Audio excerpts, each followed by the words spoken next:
a lot of people jump into business because they just think, okay, I can go make money. But the difficulty is when you're not making money, you know, when it's hard and you're getting a lot of no's and like people closing doors in your face, what's going to keep you motivated? I've actually had children as young as 3 come in who have been abused. And imagine being a 3-year-old toddler. Like that is a toddler at this point, right? You ain't even hit pre-K yet. And you've been sexually abused. So say if somebody's family member or friend is having a mental crisis, what should they do? Call 911. Like the good thing, if they are in Georgia, or even anywhere, their 988 hotline is nationwide. Okay. It was literally created to assist people who are in crisis. So whether you're a teen, a child, an adult, if you know somebody that is in crisis, you can literally dial 988 on your phone. Hello, everyone. Welcome back to another episode of Chopping It Up with Deanna. I'm so glad that you guys are here today. Make sure if you haven't already watched the last episode that we dropped, make sure you like, comment, and subscribe. Today is a very, very special day. I am so happy that we have brought on our first guest. Her name is Miss Lisa Ibekwe. She is the CEO and founder of The Comfy Place. She is also a certified therapist. She works with children, teens, adults, young adults, everybody.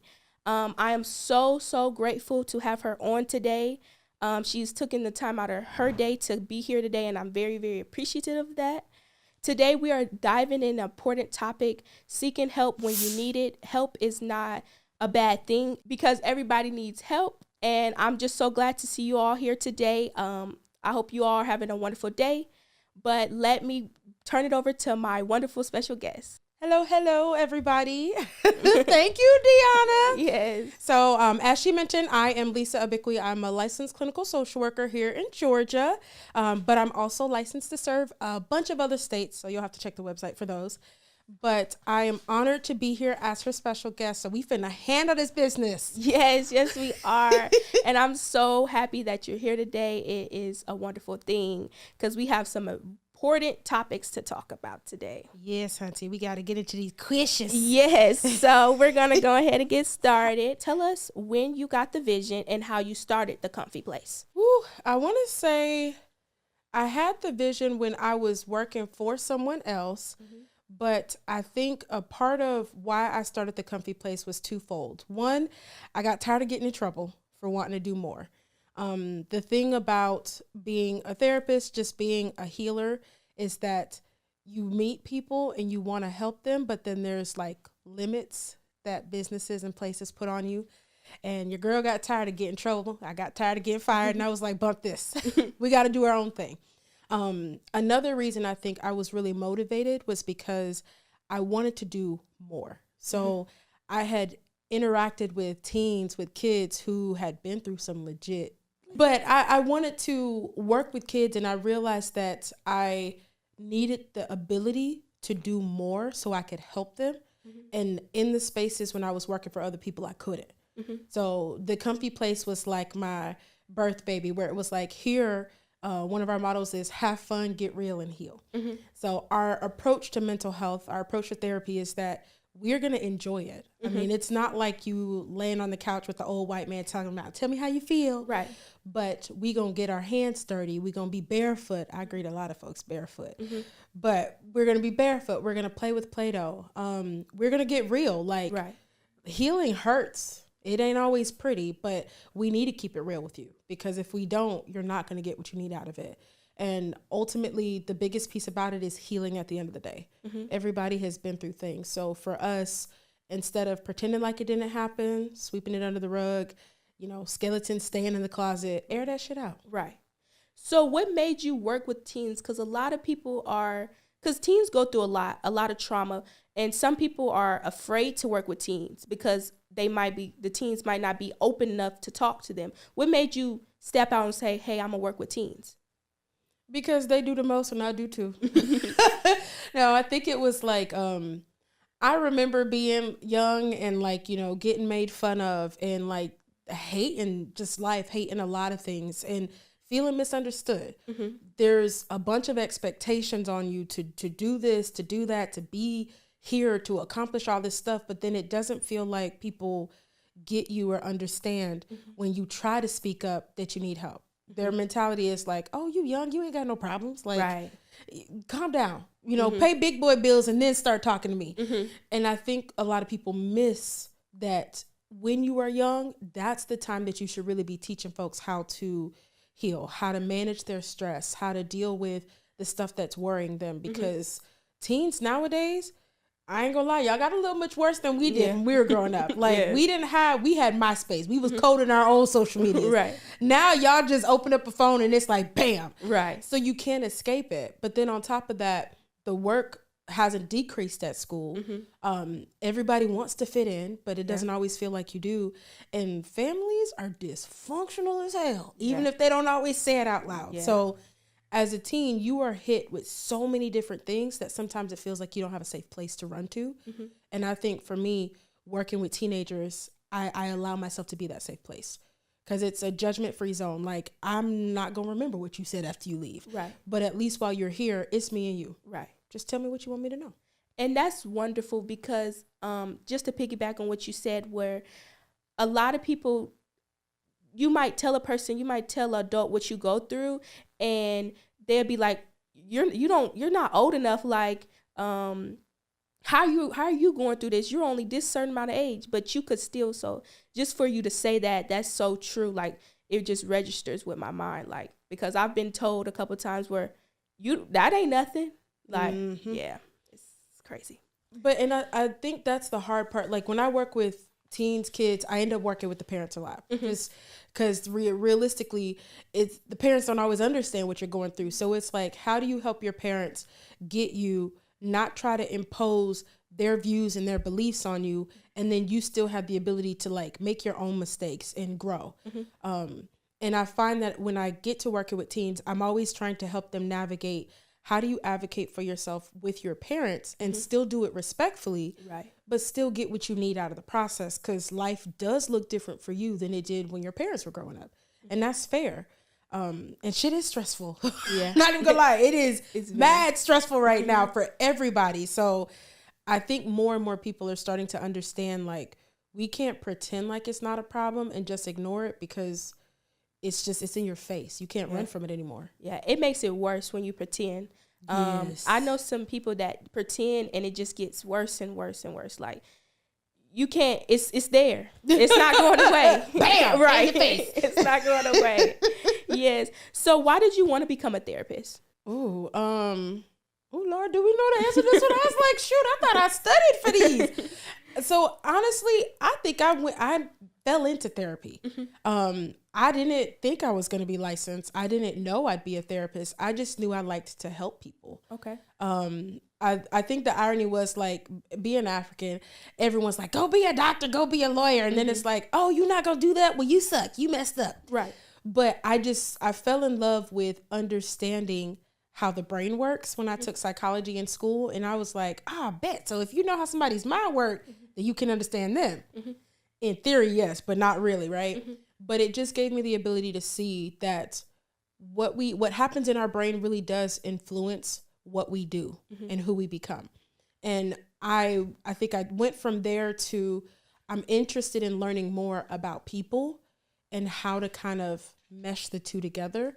And I honestly believe when I graduated, I went into social work just thinking, okay, I like to help people. This seems to align. And I left social work. I'm still in it like a social worker, but I left grad school realizing that talking to kids and helping them through the stuff that they're going through was exciting. It was nice to see somebody struggling, work with you for a few months, and at the end of the day be better. That's just exciting. Yeah, that seems exciting. So on Chopping Up with Deanna, we also talk about, like, entrepreneurship. Yeah. So what are the next steps for you to grow your business, or that you think to grow your business? So y'all, I just want to say she is an entrepreneur, so don't sleep on her. Cause she asking me like she ain't where she need to be to get to my place at one point. No, but I want to say entrepreneurship is a journey. Like, y'all, this shit is hard. You have to be committed. I think for me, I'd be lying if I said I knew exactly where I want to be. Mm-hmm. I just know I don't want to be broke and homeless. Right. I do know that part of my mission to show up in spaces and places where people need help and then make sure like, you know, therapy is accessible to them is a big thing that drives me. So right now my mindset is solidifying my team so that way we can actually serve more authentically and we can serve more efficiently. Mm-hmm. And then fingers crossed, being able to branch that out into more states so that teens, you know, like you and others who may be watching can find somebody like myself or the other people in my company to speak to, and they can get that connection. Yes, because, you know, you want to expand and grow. That's a wonderful thing. And I feel like the more you expand, the more you can reach people. Like, yes. That's a wonderful thing because at the end of the day, a lot of people need mental health. Everybody, we all have a mental health, and it definitely needs to be taken care of. Agreed. I think COVID was like the, how do you say, like the straw that broke the camel's back. I think a lot of people the mental health was highly stigmatized. Mm-hmm. A lot of people still dealt with it like it was something to keep in the dark. Mm-hmm. And then during COVID, when we were all struggling, folks really woke up. They were like, yo, like this shit is real. And I mean, to be honest, people have still been struggling then. Kids in particular, I think were hit the hardest with COVID because you guys are not adults. So you didn't really have the experiences to fall back on, right? So here's this massive pandemic. Oh, who even knows what pandemic is? You just know you was put on timeout for a long time. And then you don't get to see your friends. You don't have anybody to talk to. You might be stuck at home with parents who don't understand you or accept you. And then you're trying to get back into school and you've lost like years of like just key growth, right? Yeah. So I want to say mental health is insane right now because so many people are recognizing that they are struggling.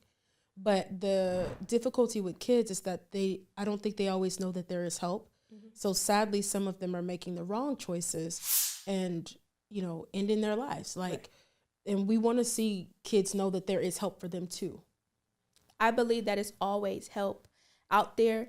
COVID hit me bad, like when I tell you terribly, like it changed me. Like I didn't go through like social anxiety until we hit COVID. I didn't know what social anxiety was until we hit COVID, and that was the first ever pandemic that I was able to see, you know. Yeah. So it hit me like I gained a lot of weight.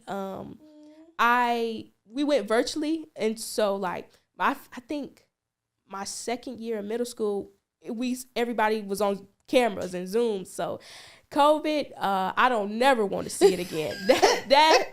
It made my mental health, like I didn't know what mental health was, well, too much about mental health until I was dealing with mental health.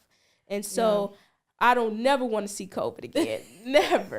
I learned so much from COVID. Don't want to see it. It snuck up on you. Yeah. But you know, the beautiful thing about what you're doing here too, though, is that you're giving a voice to your experiences, but that's also the experience that a lot of people have had as well. Yes. Because like realistically speaking, the number of kids that have come into my office with anxiety, social anxiety, depression, like wanting to commit suicide, it's insane because of course it was there a little bit before, but it almost seems like it tripled. Or quadrupled after COVID. And then folks were like, well, we've been looking on computer screens at each other for a year. How are we going to know how to talk to each other? Right. Are we even still friends by the time we get back into school? So teens had to adjust to a lot of stuff.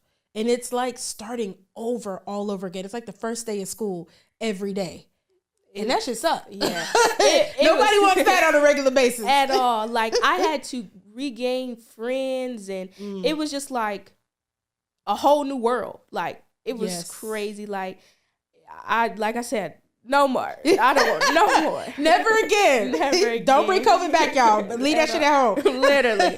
Leave it where it's at because it just was like, it just hit you so fast. Like, I mean, the first 2 weeks, I was like, oh, I ain't got school. I was super happy. Then it started getting months and months. I'm like, okay, now. Yeah, I'm trying to get out this house. Yeah. And now, like, it's kind of like, it still affects me to this day because I'll sit on my phone. Like, we could be at a gathering and I'll be on my phone because, you know, I'm not the type of person to go up and talk to somebody. So it's just like, it still is impacting me today, and I'm just trying to get out of it. But it's kind of hard. It's kind of like pulling teeth because I'm so used to just sitting on my phone and not talking to nobody. But I was very social before COVID hit, but yeah, it changed me. But it's okay. Like, no, but this is social. Yeah. And I would say there's a lot of folks still struggling with that because, you know, the social media piece boomed, of course, during COVID. But I think, too, social media was already kind of like on the up before COVID hit. So now so many people communicate virtually that, like, I think you're not alone in that space. Right. A lot of folks don't know how to talk to people. Yeah, like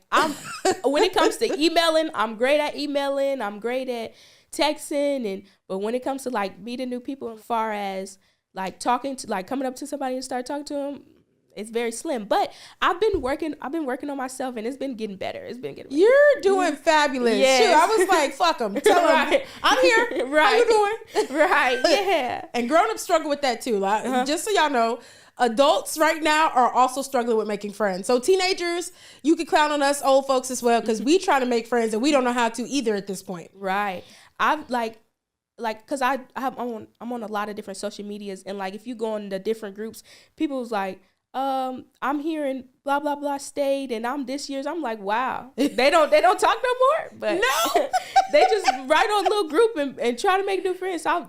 And that was a shocker to me, like looking on the different groups and just seeing people like, hey, this is me, this is what I do. I was like, oh wow, okay. Everybody's struggling. Yeah. So you are not alone. You are not alone. Okay, what advice would you give somebody that wants to start their own company?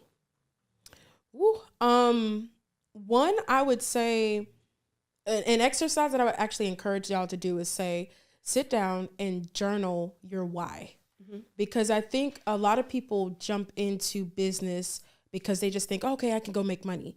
But the difficulty is when you're not making money, you know, when it's hard and you're getting a lot of no's and like people closing doors in your face, what's going to keep you motivated? So if you sit down and you can understand your why, you're more likely to push through when times get rough. But I think doing some research before you jump headfirst in is important, because there's a lot of information out there. Look, shit's free. Right. Free. You know, like, there's plenty of things out there that will explain to you how to start up the business, who to look to even assist with funding for the business, depending on what you want to do. There's funding out there so that you ain't got to pay a dime. But I'd say do the research just so that way you make sure that your business is set up correctly and legally, right? No backyard closet type stuff, y'all, because the feds will get you. But doing that piece, and then just behind the scenes, remembering your why. What are you passionate about? Why are you doing the work you're doing? Because I think that's, again, going to be what solidifies your business and helps you know who you're talking to with the work that you do. And make sure you do it legally, because you do not want the IRS coming after you. What motivated you to keep going when things got hard? The kids I work with. Like, I genuinely love the clients that, like, I had, and I know we serve all ages, from children all the way up through adults. And I would have kids drive over an hour, like their parents drive over an hour to come see me in the office. And I want people to understand, I live 2 hours outside the city. Wow. When I tell y'all this Atlanta traffic be having your girl swearing and swerving, right? I be having to pray to holify myself before I go talk to somebody's child, because Lord knows I'm reckless. But I get in a session, and then we have this amazing session where, like, they finally open up. They tell me about something that's happened to them, the whole point of them being there. And I remember why I showed up. Right. So I really think the children that I've been able to help, the children I've been able to heal, the families that I've, grown to love and care about, they become part of our Comfy Place family. Those are the reasons why we keep going. So that's our why. Like, I want to see kids and teens learn how to advocate for themselves and become independent and be healthy. Like, don't carry your parents' shit for the rest of your life, because that shows up later. Get healthy and do you. Enjoy life, because no one's promised tomorrow. And for my adults, I want to see, like, my adults heal, because a lot of us are holding on to stuff that ain't even ours to begin with. And us showing up for the generations that are coming after us. Because I'm like, kids nowadays, y'all cool and all, but y'all don't seem like y'all gonna wipe nobody booty. No. When we get old. So, it's like, if we don't get shit together now, right, we gonna y'all be in trouble. Whoppers, just all kinds of dirty diapers all over the place. But I do think if the adult generation doesn't take time to care about the kids that are coming up, we really are doing a disservice to all the generations that have not even come yet. So it's one of those, if we can pass down wealth, if we can pass down trauma, why can't we pass down healing?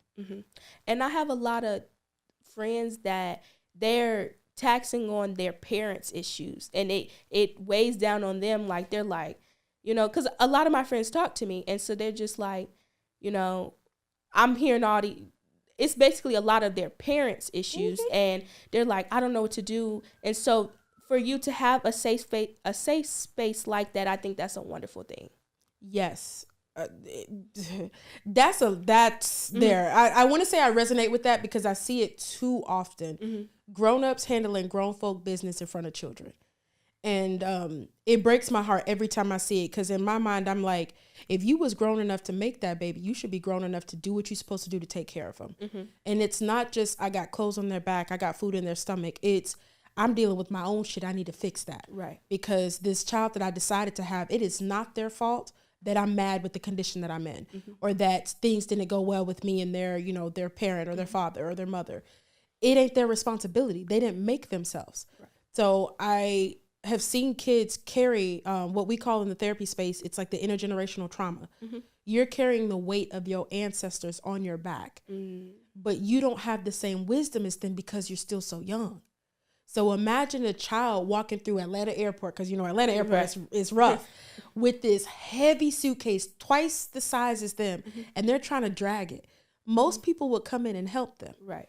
But sometimes parents give the child that heavy suitcase, and they're like, you'll figure it out. I don't have it in me today to deal with it. You made them. Yeah. And to me, some parents probably would give them another load. Facts. Go out there and work. Go out there and bring us in money. Handle business. You the man of the house. Wow. How can they be the man of the house at 10? Wow.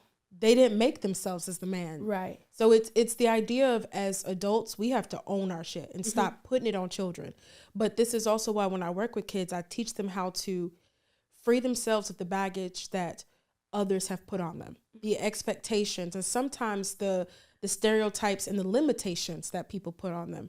And then I also encourage them to advocate, what do you want to be? How do you see yourself being in this space? How do you create wealth for you? Because if your parents can't get it together, it is not your job to carry their baggage. It is not your job to carry all of their stuff into the family that you choose to create. Right. You can break that cycle now. But somebody sometimes has to let them know that it's even possible. Yeah, because sometimes their parents is not helping at all. No. So when you're dealing with a teen and say their parents are going through mental health, do you reach out to the parents and talk to them, or like, how does that work? So if it depends on who the client is. So for example, if I'm working with the teen and I notice that the parents kind of having issues or things come up, if it's something that relates to the child and it can be addressed in family therapy, then we'll do family therapy, because a lot of times one issue affects the whole. But if it's like the parent is coming in and they really need to talk to someone themselves, then we tell them, you need to talk to somebody, and it can't be me. Right. Okay. And part of the reason for that is we want that parent to feel like they can be free. Right. And open up with the person that's going to understand what they're going through, right? And it's not like I need to talk to an adult, but it's more like you want to have somebody that's unbiased, somebody that doesn't know your situation from someone else's perspective. They're seeing you as a blank canvas and you paint whatever picture you want. And that allows you to feel safer, more vulnerable, and you're more likely to heal at a deeper level versus, if it's like, okay, I'm working with your child and then I come in and work with you, yes, we might get somewhere, but at the same time, I'm still going to have both of y'all's information in my head. Now, as therapists, we don't carry that into different, sessions, because we work with more than one client at a time. But the idea is still like, I would want my parent to feel safe enough to be vulnerable and work through their stuff. And I want my team to feel the same way. Like, I'm going to talk to Miss Lisa and she ain't going to snitch. Right. Nah, baby, I won't. And that's important, because I think in my opinion, you know, some teens might be like, oh, well, she gonna tell my parent when we're done. Hear that all the time. And some parents nosy, shoot. Yeah. Some parents really need to be like, go sit in the car. Right. Wait, don't ask me nothing. It ain't your business, it's mine. Right. But the cool thing about therapy, which is why we say you want to make sure you see an actual therapist, mm-hmm. is that we have laws that prohibit us mm-hmm. from telling your business. Mm-hmm. So that's why we tell folks, like, if you're going to talk to somebody, like, talk to someone who has rules that govern mm-hmm. what they do. If you talk to your best friend, she could tell your business, and you can't be mad at her because she's right. not ethically required to keep your stuff confidential. Right. But a therapist, even if you're a child, whether you're 2 years old or you're 15 years old, mm-hmm. you can talk to a therapist about stuff. And as long as you don't hit those 4 categories that mm-hmm. we have to report out on, right, your stuff is secure. So with parents, we tell them the same thing. I ain't a snitch. So whatever you ask me, I will share what I'm allowed to share, but it is not my job to tell you what your children are telling me.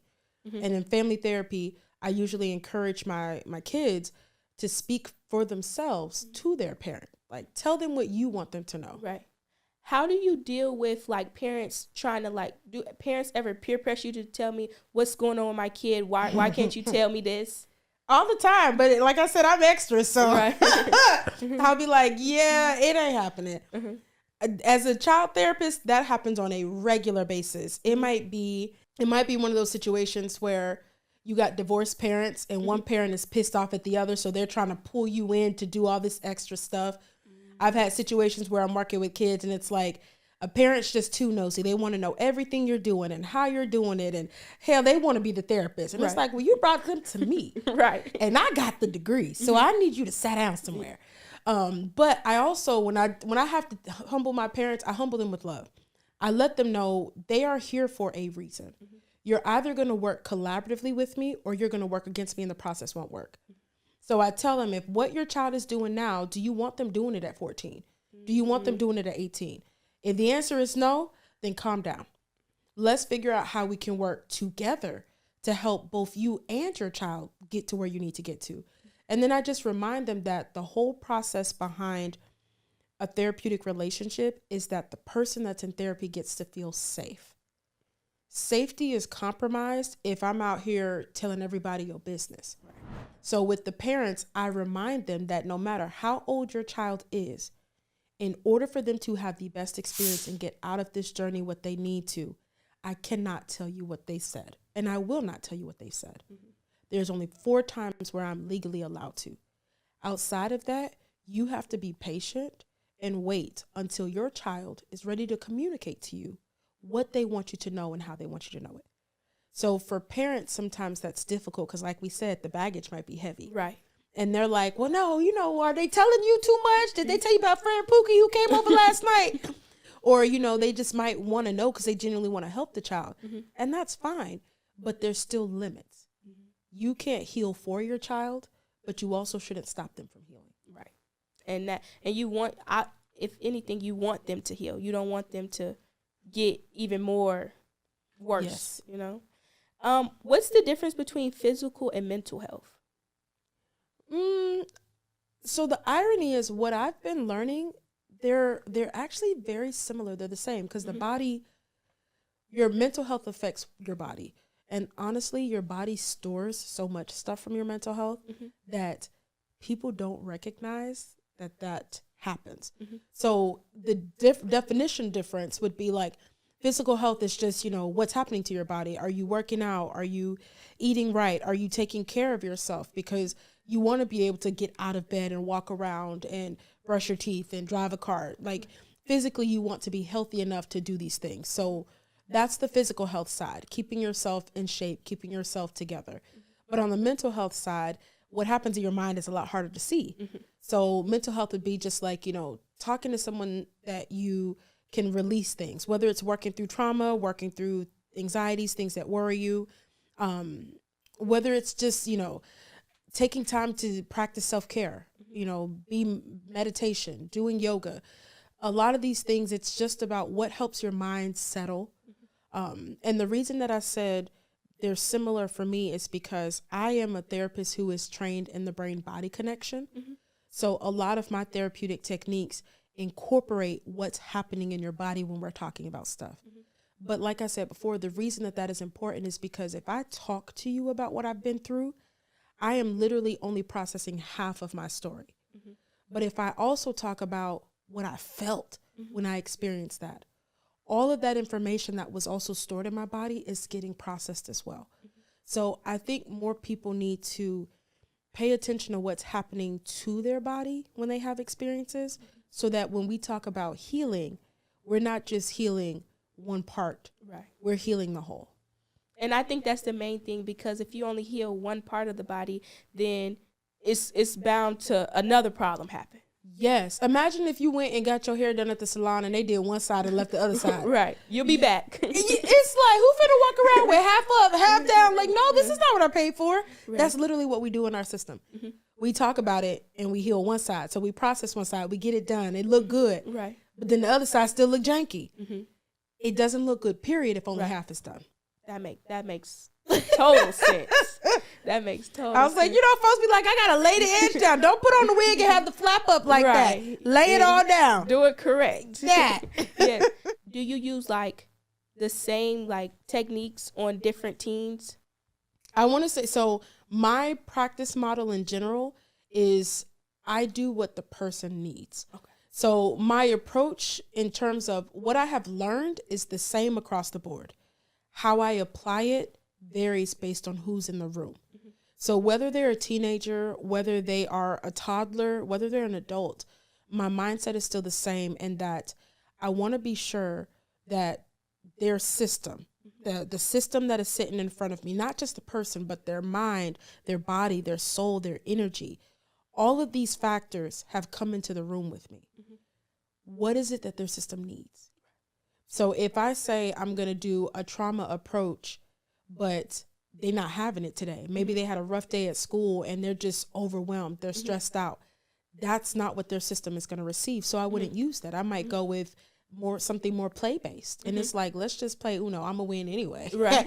But let's play Uno and just talk through the stress that's going on at school. What's the drama happening? And then there's times when it's like, you know what? My mom and daddy fighting again. I'm pissed. I don't get why they even put us in this mess. And that way, when they come in like that, their system is ready to process it. Right. So it's the same theory, but it's applied differently because of the person in the room.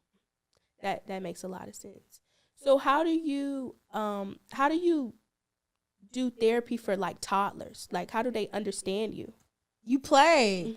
I was like, the coolest thing about being a child and adolescent therapist is when you get to come in to work and just play all day.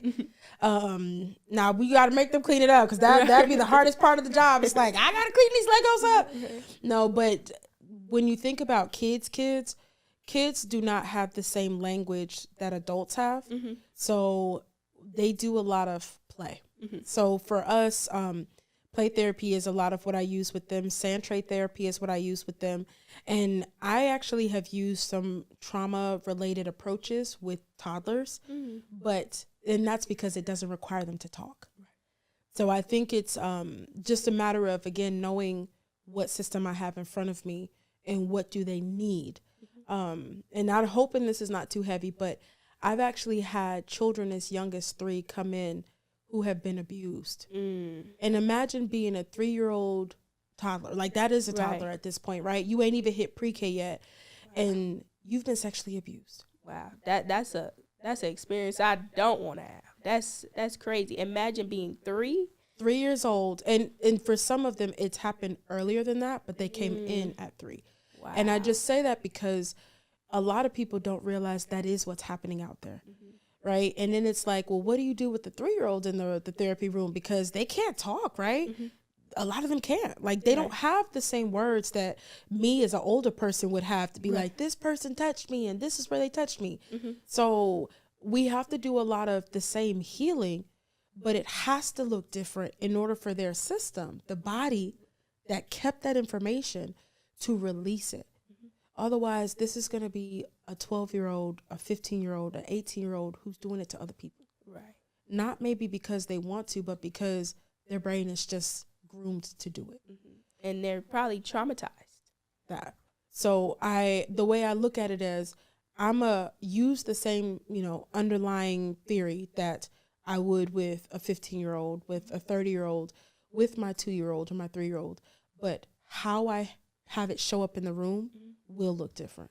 How do you have clients that they don't want to talk to you, like they're my age or younger and they don't want to talk to you? How do you just sit there? Like, how does that work? I beat them at Uno. Okay.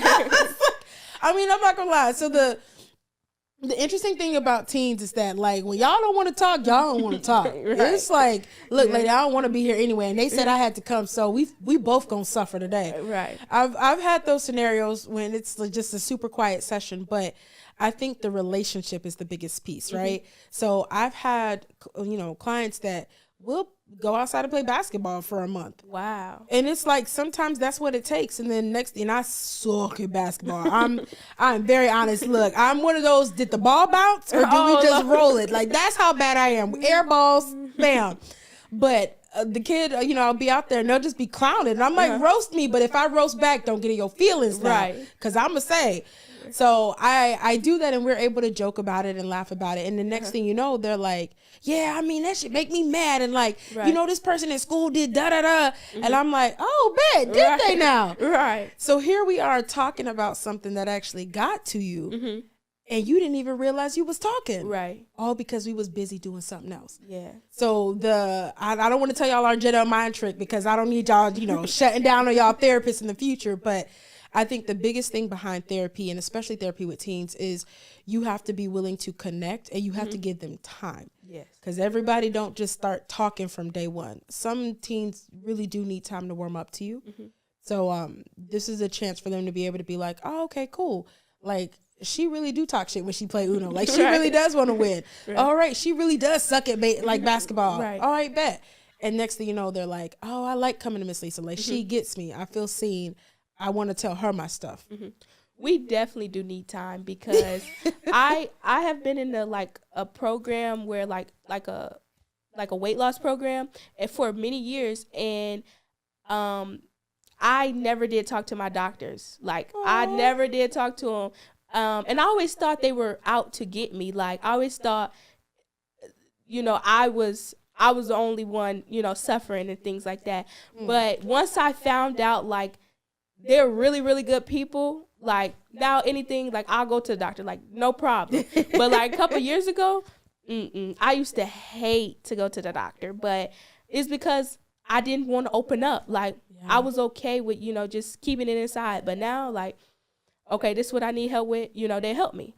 So, but I just had to learn that, and it just had to take time, and they were very patient with me. I can say that. That's good. You guys clicked. Yeah. Yeah, I was going to say the bedside manner, not everybody has it. So don't get me wrong. The one thing that I do encourage people to do is find a therapist, find a doctor that gets you. Because there are times when you'll go see somebody and you're like, I don't know, like, I have to see them, but they're not my person. Right. And then there's times when you find that person that you just click with, like, everything just vibes, and you're like, man, I couldn't wait to come in here and tell you about what happened, Miss Lisa. Like, this girl, she bam bam, and then this boy was like doo-doo and all of this stuff, and it's funny to watch, and it's really cute. When I have class, they'll be pacing back and forth telling me the story, and I'm like, okay, okay, this is where we at today, and what do you do next? But it's the connection, it's the vibe. So I tell people, find the person that gets you, because when they do, you'll feel comfortable opening up, and then you'll be able to actually work through what's going on. You'll feel very comfortable, because like the first time going to like the doctors, I didn't connect with that doctor like at all. It just didn't happen. But like I finally switched doctors, and as soon as I met that doctor, we've been locked in ever since. Like that's my doctor, literally. Like, it's no problem. But I couldn't connect with that first doctor. It was nothing wrong. We weren't connecting. So no, that's fair. But I definitely believe that, like, once you have your person, you're good to go. Yeah. And I mean, and there are times when it has to change, because transitions happen for us all. We like somebody and then we lose them, whether they move to a new job, they switch offices. And I think just part of life is learning how to love somebody, meet people, and then also those people leave, because it's life. Yeah. But when you get that time with them, when you get that experience, enjoy it. Yeah, a lot of my doctors, they recently just moved to like new jobs, like the physical therapist and stuff like that. They moved, and I was like, wow, I've been knowing these people for 5 years. Now they moving, so I got a whole new set of team, but they're still wonderful people. I just had to get a little adjustment, and I was like, I'm always here, so you'll see me. We gonna be friends. Right. No ifs, ands, buts. We are. So what is the difference between therapy for adults and therapy for teens? The person sitting on the chair. Mm-hmm. I was gonna say I want to say therapy is therapy. It doesn't matter what the age of the person is. I think it's just the person sitting in the chair that it differs from. So I look at it kind of like, if I have a teenager come in, they're coming in with teenager problems. Sometimes they're coming in with grown folks problem too, but it's more like, frustrations with school, the stress of balancing what school's expectations are, what parents' expectations are, friend drama, boyfriend, girlfriend drama. Mm-hmm. And then every now and then it's like, trauma from the family, parents getting divorced, and they're processing all of that.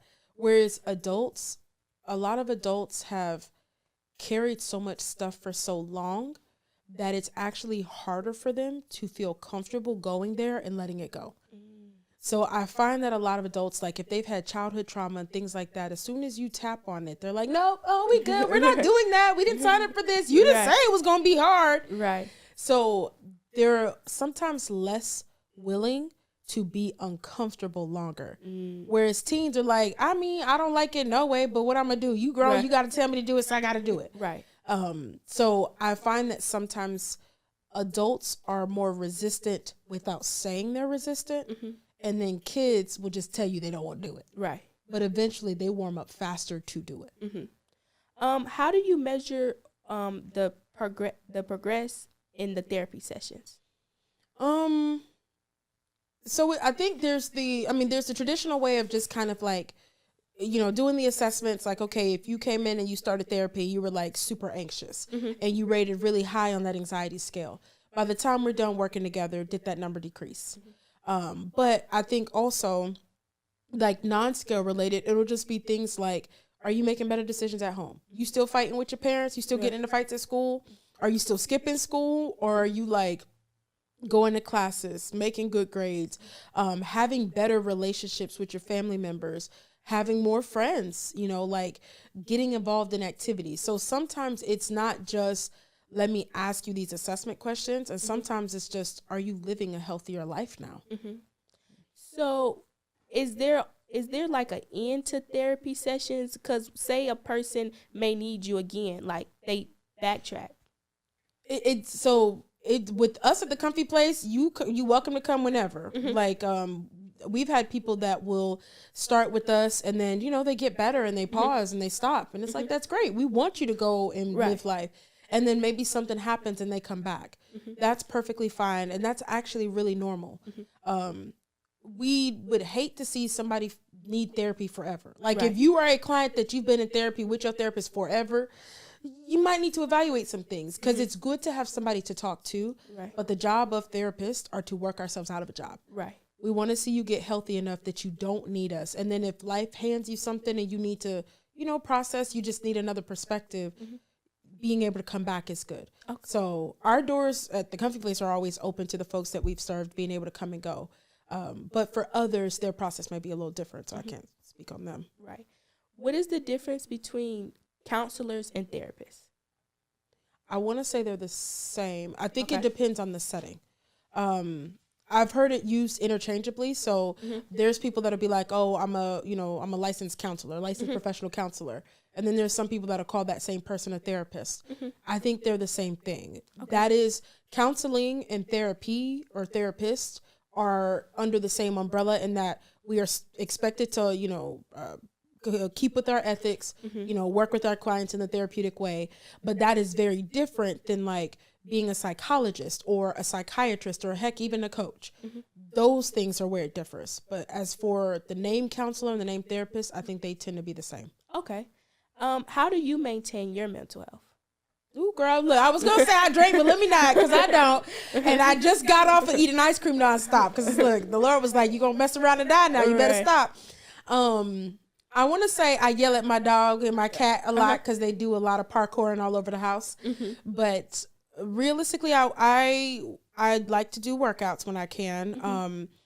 I binge watch Netflix quite a bit. Not gonna lie. After a long day of sessions, I don't even want to do notes. I just want to sit in front of my TV, curl up, and watch Netflix. Don't even know what I be watching. It just be on. Right. And then I'm not gonna lie, I get on social media too sometimes, and I gotta stop that because that is addictive. Yes. But I think in general, I've learned to just try to unplug from time to time, because I'm in a field where it requires so much of me to show up when I'm in the therapy room.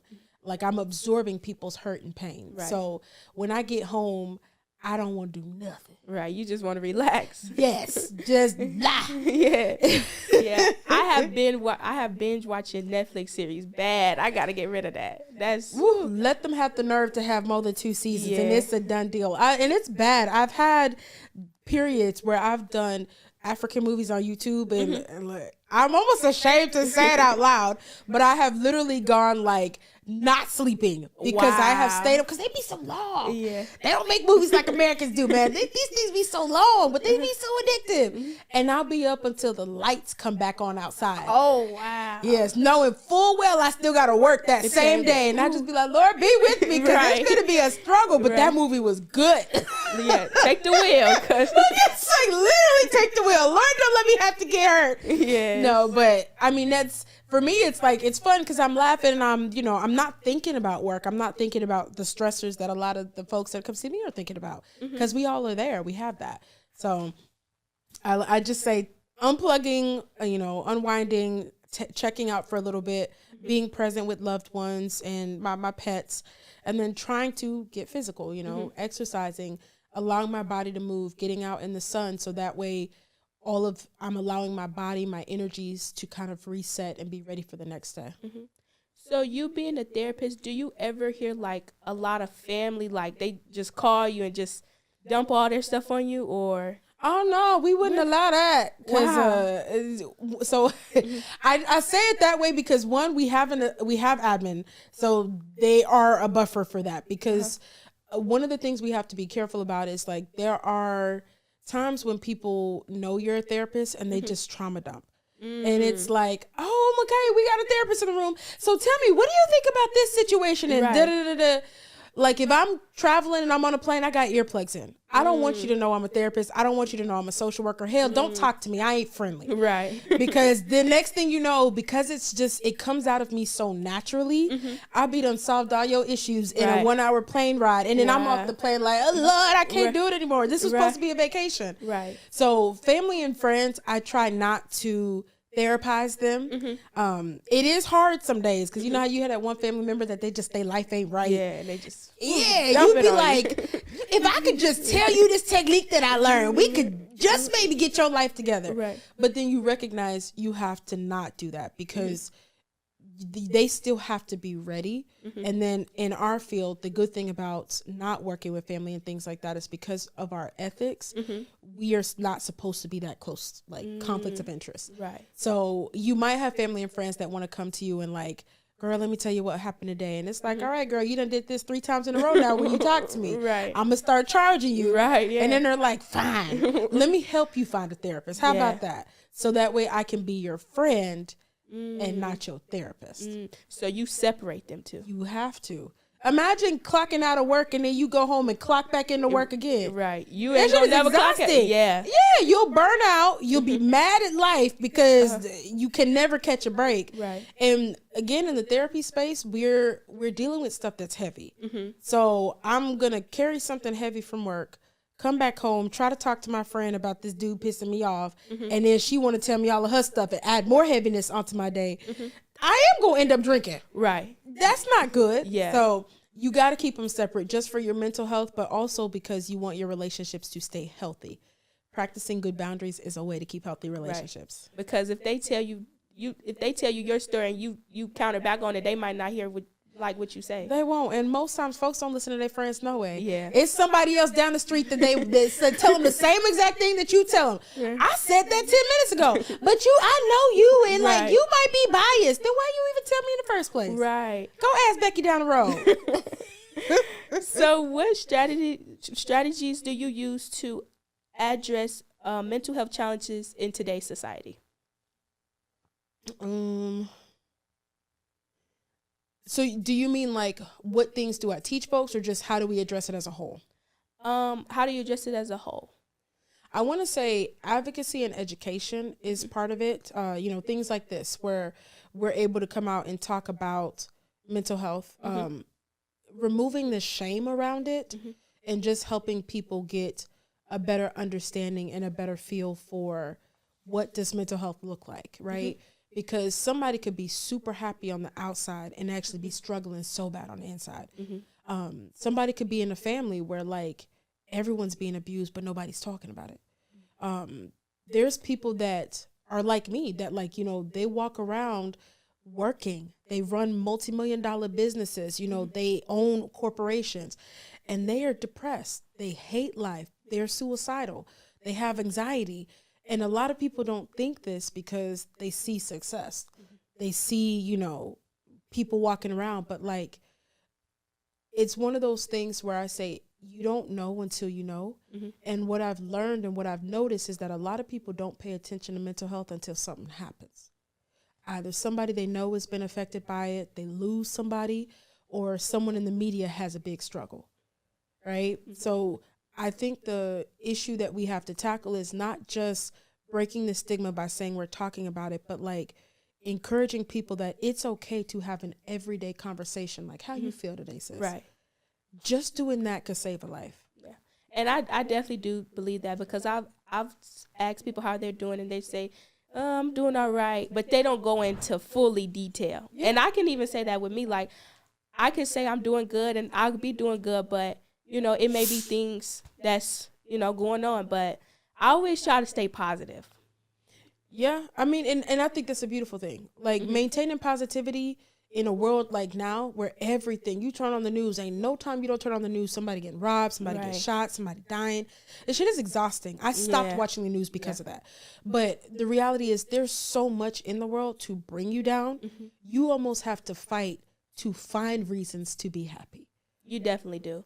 Because anytime you turn on the news, like, it's so much. It's nothing good on there. Like, it's hardly stuff good where, oh, this person has helped the community. It's always they're somebody's getting shot, killed. It never fails. I'm like, is this a reality show, like, or what? Or even the reality shows be a little cleaner than the stuff on the news nowadays. Yeah. And people are like, they absorb that. So I think that's another thing that like really contributes to our mental health. Is like, we are constantly getting fed information that is riddled with negative stuff. Right. Like, imagine being a kid and you're just sitting at the dining table doing homework and your parents got the news on in the background and you're just hearing one bad thing after another.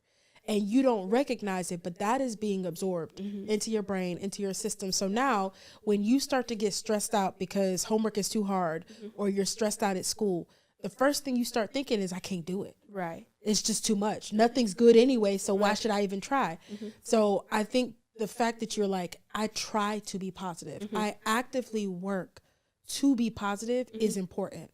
And if more people chose to show up that way, I'm not going to let the bad stuff get me. I'm not going to focus on, all the shoulda, coulda, wouldas. I'm just going to show up today and be me. Right. We may have less issues in the world. We probably would, because I've seen like I truly believe like you are what you listen to, a lot of stuff. And I'd be like, whoa. And I wouldn't even realize what I was listening to until I actually like sat there and I'm like, wow, I'm singing this? Oh no. Oh no. Yes. I'm like, the music nowadays is reckless. Like, it don't be saying nothing. It just be like beats and all of that. I was like, and it's funny you say that, because it made me think of, I was talking to one of my therapists today, and they mentioned how Snoop Dogg is doing like the little mental health kit, because he's doing like the stuff on YouTube. And I was like, let these little kids listen to that. Let them listen to Doc McStuffins and Coco Melon and what's the little black girl that they doing a lot of, Gracie's Corner.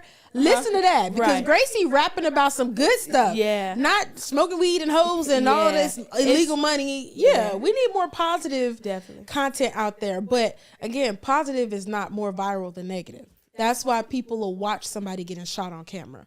And you said it right there. Like, the views are definitely way higher than with the negative stuff. You get 1 million views on somebody getting shot a music video, but when you talking about something positive, it's like they scroll. But exactly, and every single one of those things we view is trauma to our system. Yes. And people don't recognize that. They just, oh, right, I mean, it's just music, it's just news, it's not that bad. Every single one of those experiences hits your brain and your body in a specific way. Mm-hmm. The difference is just the person who's receiving it. Do they have the tools to protect themselves against a lot of that negativity, or have they grown up in environments where they haven't, and and it just eats away at them until eventually they believe that there is nothing good. Right. And some people probably get like used to hearing it. Like, if you turn on something good, they be like, oh, I don't want to hear this. Yes. Like too much positive energy for me. Get that woo-woo out of here. Right. Yeah. So what are some ways to help with people to cope with anger management? I was like, first, I was gonna joke around and be like, stop getting angry. Right. But I was like, let me not say that, because I know I'm finna be angry driving in that Atlanta traffic to get back home. Right. I want to say, so it's tools is to kind of understand what triggers you. Because on the therapy side, we would definitely want to find out the why. Like, why do you get mad, and what are the things that make you mad? Because the mindset is, if you're able to understand what is setting you off, you're more likely going to understand how to like protect yourself against it. Like, if I know I don't like this one girl that talked to me crazy, next time I see her, I'm a chill. Like, I'm not even gonna be around her because I might say something to pop off. Right. So I've seen the trigger. I know what the trigger is, and I prepare myself for that interaction in the future. So I like to say, with folks who tend to have the anger management piece, let's figure out what your triggers are. Let's find which coping skills will help you manage those triggers, so that way you're not always losing your cool. And losing your temper. So things like that, just to help you stay settled. And then we work on solidifying that, so that way when you're out on your own, you can do that same thing even without me there. Okay. So say I don't like a person, and would you, like, I can't be around them, would you recommend me not going around them? Or what would you say to that? I was like, ideally, I'd be like, stay clear, because you might pop off and punch a bitch in the face. Right. But if that's not the case, because there are times when you have no choice, right? Like, if you in a family and you really don't like this one family member, you may not be able to not be around them. You ain't got no choice. But what I would say is, you still have a choice to decide how you're going to respond. So you cannot like people all day, every day, but it doesn't give you the right to haul off and be hitting people and cussing folks out all the time. You still need to make sure that you control yourself. So I look at it as, you can make the conscious choice to say, okay, I know this person is going to be in this space. I don't feel like dealing with them today. Let me just find something else to do, or let me stay clear. Or if it's a scenario where you cannot get out of that space because maybe you have no choice and you're stuck there, you work on, I'm in control. I have the ability to not let this person get to me. I'm going to choose no violence today. Right. And I think that's a really good thing, because some people, they do it intentionally. They'll come around you and they know they will know you don't like them, and they'll still be in your face. Playing in your face at that. And the worst part is, if they actually, like, if they're a friend of me and they actually know information, then it's like, what can I do to really egg you on? So it's all about control. I'll tell kids sometimes, like, you determine who you give your power to. Yes. If you gonna let somebody else come in and set you off to that limit, you gave them that power. So you can't be mad then when they use it. Right. But if you know that this person is who they are and they've shown you what they're capable of, you have the right to choose how you're gonna let it affect you. It's all about choice. Like, everybody has free will. You choose to do something wrong, you choose to do something good. So at the end of the day, this person may piss me off. I may not like them, but I'm going to choose to walk away, or I'm going to choose to fight them. Right. And the better choice is to walk away. That part. Yes. Everybody don't look good in orange. Yeah. Right. That's the color you don't want to be in. Right. So I recently lost someone close to me. What advice would you give me or other teens to, try to like not get over it, but to cope? Yeah, navigating loss is difficult. Mm-hmm. The way I see it is the first thing that I've learned, and I am sorry for your loss, is take the time you need. Mm-hmm. A lot of folks seem to approach like death, dying, grief as, all right, baby, you've been crying for a month now. I need you to get it together. Like, okay, they gone. They're not coming back. Your tears won't bring them back. And it's like, but I still want to cry. I'm still sad. I cared about this person and they're gone. They're not coming back. So one of the things that I've learned to kind of share and educate people on is it is okay to take the time that you need to grieve. Now, does that mean we want you to be in your house under the sheets for a month straight? No, but we also don't want to rush your process because that could do more damage than good. Another skill, though, that I think I would say is reflecting on the positive memories, because losing somebody is difficult. And I know people say it will get easier as time goes. And it's more like you maybe forget certain things as time goes, but it doesn't lessen the fact that they're not going to be there tomorrow when you wake up. Right. So I'd like to tell people, like, when you notice a negative thought coming in, pull up a positive memory. When you notice yourself starting to feel sad because they're not there, pull up a positive memory. Have the reminders of the good moments that you shared with this person, because that is the fuel for you to keep going. And most times, you know, if it was a good relationship, a lot of times I usually will tell people, I'm pretty sure that person doesn't want to see you crumble under this. They don't want to see you fall apart because they want to be up wherever they are celebrating your wins with you. So you have every right to grieve and to cry. And when it comes up, let those tears out. Don't feel like you have to hold them back. But also remember that because you are still living, you have an opportunity to continue that legacy. Yes. And you don't want to just get under the bed and, yes, for a couple of days, but you want to be able to get out of it. You don't want to be stuck, because that's a bad feeling, stuck. I mean, and I think it's depends on how the kind of stuck. Like there's some loss that it just hits folks so hard that they can't move. But that's when I use the motivation of, what do you think this person would want to see for you? Right. Do you think they would be happy that, yes, you missed them and that they're gone and it makes you sad, but do you think they would be happy that you've chosen to stop living? They want you to live life. Yeah, they definitely do. How do you create a safe space for teenagers? I was gonna say about minding my business.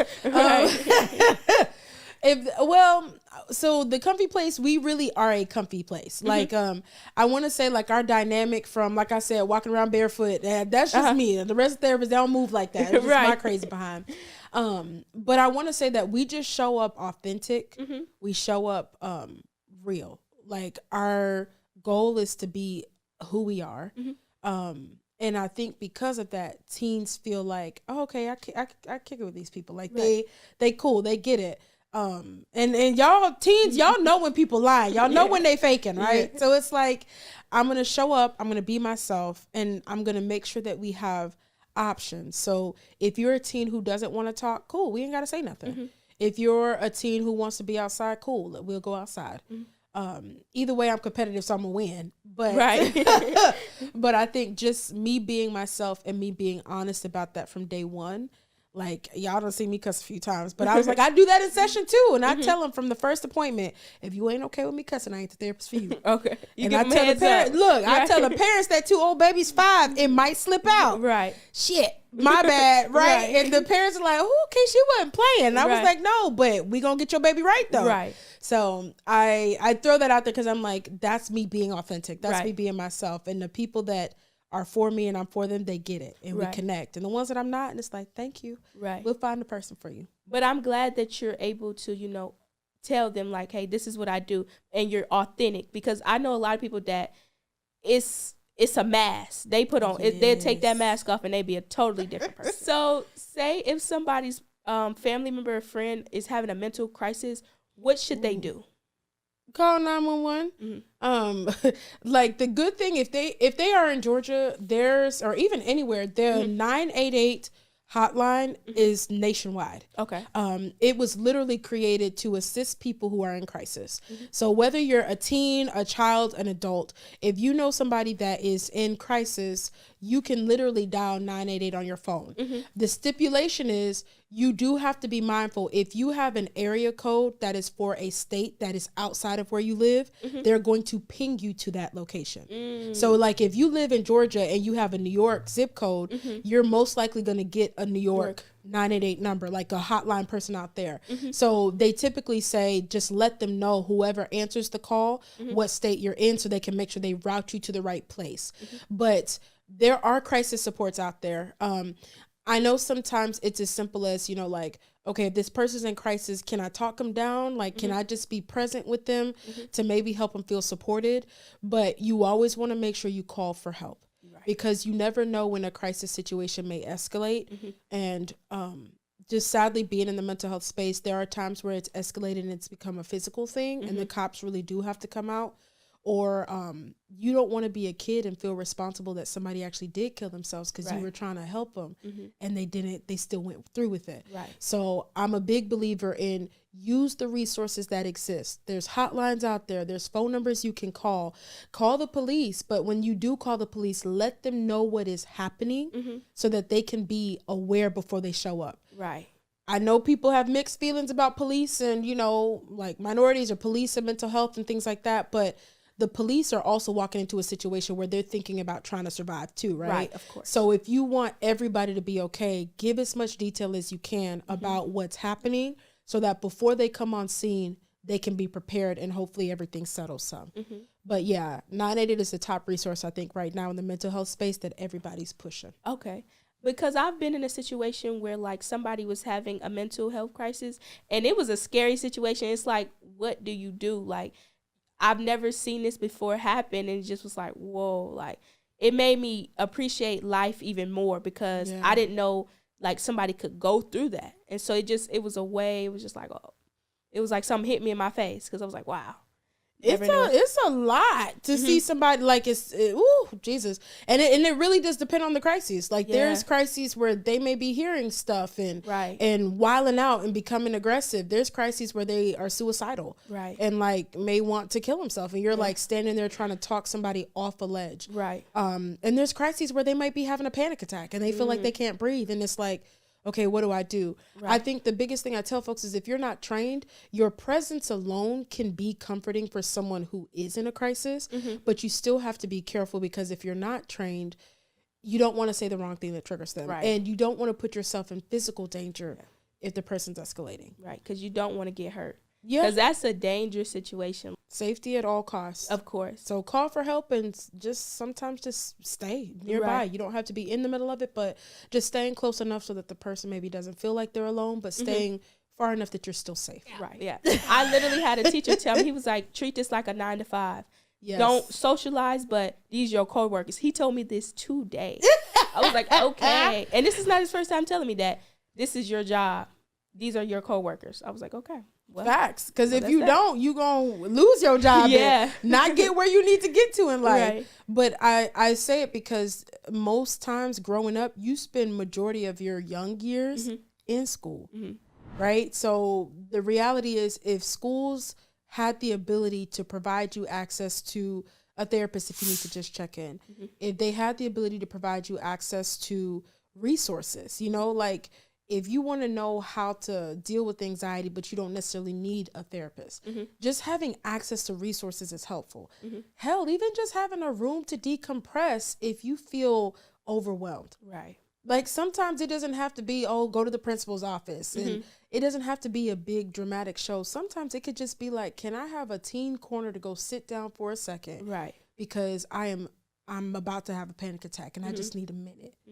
And I think because schools don't know how to build those type of spaces, when you have a teacher who you don't like and maybe they don't like you and you need a moment, then y'all end up going toe for toe and then it becomes a fight versus if you would have just let me take this 1 minute to go outside, catch my breath, it would have been straight. But now I done cussed you up and out and down because you trying to be extra and show who's boss. It's just a messed up system. I wish we had more resources in the school system. Me personally, I don't think we have any like that we need because it's an important thing. It's just like physical help. They do gym. They need to do mental. Of course, they have health. Like now we're talking about mental disorders and mental all that. But oh, it's a good start. It's a good start. But I feel like there needs to be more resources, and I'm just trying to like see how I could, try to get some more resources. But it's a pathway. Yeah. I was gonna say the biggest thing will be like, what would you use as a team? Mm-hmm.